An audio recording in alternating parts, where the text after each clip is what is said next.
Kemudian Nick membuka koper dan ternyata berisi harddisk yang di dalamnya terdapat mata uang kripto senilai 2 juta dolar atau sekitar 33,2 miliar rupiah. Nick mengingatkan jika kesepakatan mereka koper itu akan menjadi milik Nick dan tim yang lain berhak mengambil semua uang dan perhiasan hasil perampokan. Sesuai janji, Nick memberikan satu harddisk berisi 500.000 dolar kepada Jack, dan Jack meminta agar mereka jangan berkeliaran dulu dan bertemu 3 hari lagi untuk mengambil bagian dari hasil perampokan.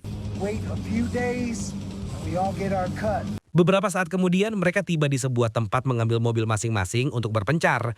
Jack dan Monique pergi terlebih dahulu sedangkan Nick akan menunggu dulu karena ban mobilnya kempes. Secara mengejutkan, Jerry justru menembak Nick berniat ingin membunuhnya.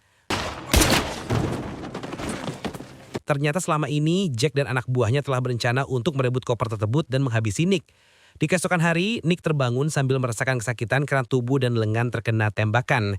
Dengan sekuat tenaga, Nick bangkit dan mencoba mengendarai mobil agar bisa sampai ke rumah sakit. Dalam perjalanan, Nick terus merasakan kesakitan hingga dia jatuh pingsan lalu dibawa ke rumah sakit oleh polisi. Saat tersadar, Nick ditanyai oleh polisi dan dia menjelaskan bahwa dia ditembak oleh penjahat.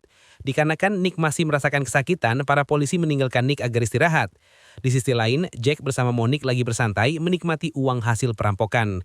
Kemudian Jack menghubungi Jerry menanyakan apakah Nick udah dihabisi atau belum. Sesuai kesepakatan, Jack akan memberikan 50.000 dolar atau sekitar 830 juta rupiah sebagai imbalan telah menghabisi Nick. Tetapi Jerry nggak terima dan jika Jack menginginkan koper, maka harus memberikan semua uang hasil perampokan pada Jerry. Sementara itu, Nick berusahakan kabur dari rumah sakit untuk segera balas dendam pada Jerry. Dikarenakan pakaian penuh darah, Nick mulai mencari pakaian dan akan menyamar menjadi perawat agar nggak dicurigai. Sebelum pergi, Nick terlebih dahulu menemui Emma melihat kondisinya.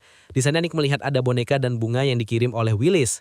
Meskipun Willis peduli dengan anaknya, tapi Nick gak mau tinggal diam dan akan segera membalaskan dendam atas apa yang mereka lakukan. Kedatangan Nick membuat Emma terbangun apalagi Nick menggunakan pakaian perawat. Melihat kondisi Emma yang gak kunjung membaik, Nick sangat sedih dan takut jika Emma akan meninggalkannya. Gak lama Nick berhasil keluar dari rumah sakit dan udah ditunggu oleh Sander. Nick bertanya apakah kripto koper itu masih bisa diamankan. Tapi Sander berkata nggak bisa berbuat apa-apa jika drive berisi kunci kripto belum didapatkan. Mendengar itu, Nick pun bertekad akan segera merebut kembali koper tersebut.